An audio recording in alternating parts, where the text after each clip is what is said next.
In today's hair business news, I'm going to show you how to set up your hair business legally. I have a few extra tips in here, so make sure you watch the whole entire video. Don't worry, I'm going to include links to everything I go over today in the description. Also, real quick, if you're new to my channel, I make videos about starting, marketing, and managing a hair business. This is a great resource for entrepreneurs. Please consider subscribing to my channel for more updates about how to grow your business. Before I show you how to get your hair business set up legally, let's go over some hair business news. Today is day 3 of the Bronner Brothers Hair Show. It's the homecoming in Atlanta. You can probably tell in my voice, I'm a little bit tired. This show is wiping me out, but I am making some amazing contacts. I highly recommend going to trade shows like the Bronner Brothers Hair Show. It is a great way to grow your business. Now, if you've never done a trade show before, I recommend going to the show first as a guest before buying a vendor table. I will have videos in the future about how to be successful as a vendor at a hair show. Of course, a quick shout out to my family in the Hair Business Blueprint Facebook group, the #1 group for starting, marketing, and managing your hair business. Guys, we still have some wild deals on privatelabelclearance.com. This is some clearance items. Hop over to privatelabelclearance.com and grab some of these limited item deals. Hair Business Masterclass starts tomorrow, so I highly recommend hopping in this.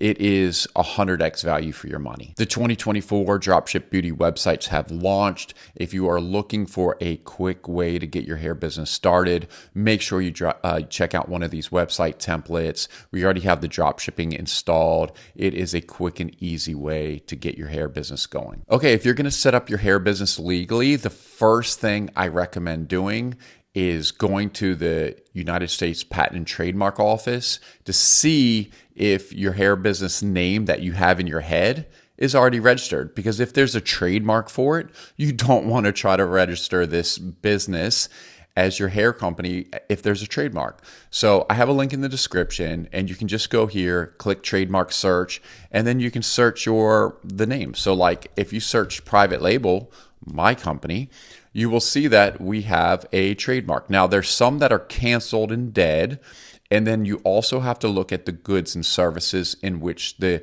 trademark is named under. So searching here, these are all dead. Oh, there she is, private label. So you can see we have the trademark for the name private label, and it is for hair extensions, wigs, and a whole bunch of other stuff.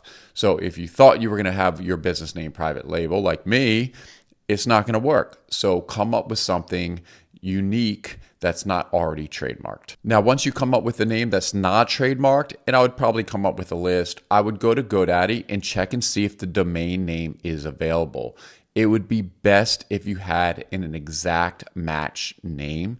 So if it was Princess Hair Extensions that you wanted to call your company name, you want to try to get princesshairextensions.com. You don't want something like Princess Hair Extensions LLC. I've seen people make this mistake before, and I don't want you to make the same mistake. Don't put the LLC in your domains and your social media handles or anything else. Now, once you have the domain name idea, go ahead and check the social media handles.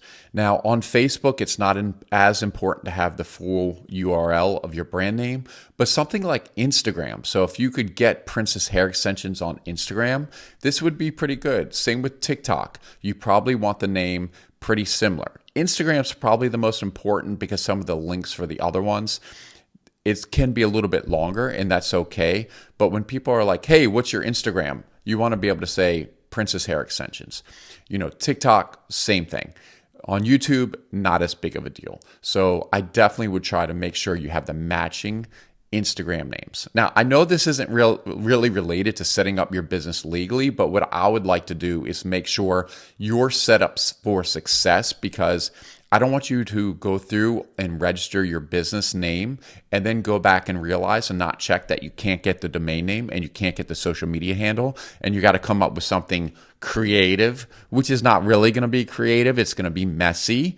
So let's go ahead and do a little bit of research before going through some of the registration process so you're set up for success. Okay, so now that you have everything set, you have the domain name, you're comfortable with that, the Instagram handles, you're looking pretty good. Maybe Princess Hair Extensions is working for you. Next, you're going to go to the IRS website and you are going to file for an EIN. This is something you do not need to hire someone to do. Do not say, there's going to be people, I can help you register your EIN. You do not need it. Just follow the link in the description. Go here. It takes literally, you get it in 15 minutes. Apply online. It's so simple to do.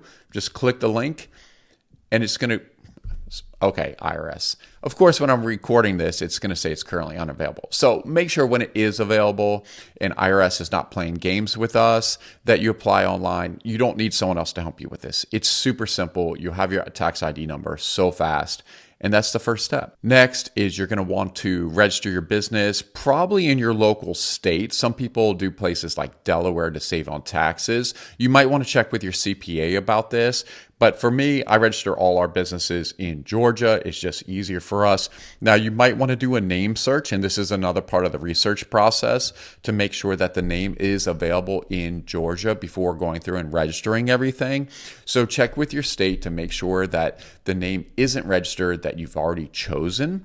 And then once you do have that name, it's honestly so simple. You don't need any third parties to register your LLC. But you just go here, register an LLC with Georgia Secretary of State. It tells you all the information. You can just register online. And look, it's just $100 to register your business. It's super fast. I wouldn't pay the extra money for the faster processing because there's going to be a lot of other things that you're going to be doing to set up your business. It's probably not that important that you get it a few days early because honestly, if they're not busy, you're probably going to get it in a couple days anyway. Now, this is Georgia. There might be other states that don't have these same options, but that's something to consider, especially when first starting your business.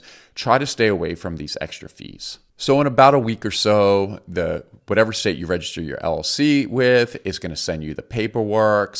Or they'll email it to you. So you print it out.